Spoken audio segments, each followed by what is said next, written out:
यीशु मसीह के नाम से आप सभी को सत्य वचनों के ध्यान के लिए स्वागत है। मेरे पिता अब तक काम कर रहे हैं और मैं भी काम कर रहा हूँ। कौन सा काम? हमारे बचाव का काम।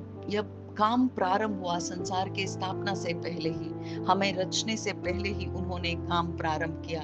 यानी हमारे बचाव का काम, हमारे देह का काम नहीं, परंतु हमारे आत्मा को बचाने के लिए उन्होंने अपने इकलौते पुत्र को संसार की स्थापना से पहले ही उन्होंने यह योजना बनाई। और हमें धर्मी बनाने के लिए ही यीशु मसीह इस संसार में आए।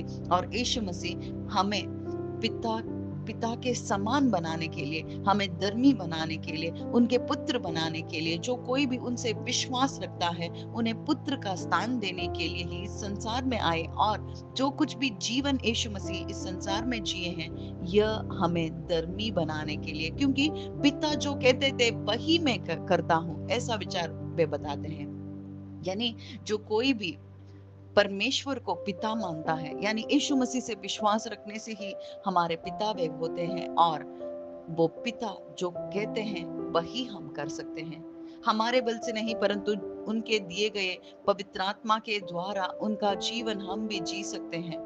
इस संसार में हमें रचाया गया उसकी योजना से, और उसे हमें आनंद बनाने के लिए ही हमें रचाया गया है। और यह काम वो अभी कर रहे हैं उनके सुसमाचार के द्वारा। अब भी वे उस सुसमाचार को सुनाने पर, यानी यीशु मसीह को सुनाने पर ही यह काम वे पूरा करेंगे।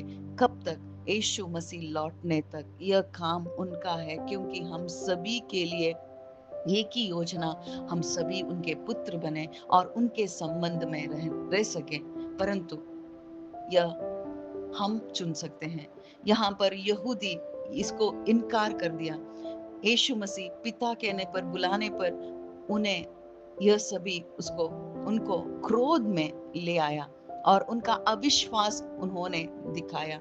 यीशु मसीह वहां परमेश्वर को पिता बुलाने से उन्हें वहां पर क्रोध आया। यानी कैसे परमेश्वर को हम पिता बुला सकते हैं? वो पवित्र है, वो परमेश्वर है, उनको पिता बुलाने से उन्हें इनकार करते हैं और उन्हें मार डालना चाहते हैं। यानी जो कोई भी पुत्र के स्थान में आने से इनकार करता है विश्वास के द्वारा, वो यीशु मसीह को फिर से उस क्रूस पर चढ़ाने वाला है। उस क्रूस से विरुद्ध उसका जीवन होगा और यह अनंत जीवन वे नहीं पा सकते हैं। और परमेश्वर को पिता कहकर उस संबंध में भी नहीं आ सकते हैं, क्योंकि यहूदी अपने लोगों ने परमेश्वर को पिता कहने से इनकार कर दिया उनके अविश्वास के द्वारा। आज हम भी, जो कोई भी अविश्वास के द्वारा हम पिता से भी दूर हो सकते हैं, परंतु आज यह सुसमाचार जो कोई भी सुनता है, यीशु मसीह मेरे बदले, जो कोई भी विश्वास रखता है वही पिता को पा सकता है और पुत्र के स्थान में रहकर इस जीवन को इस संसार में जी सकता है। आमीन।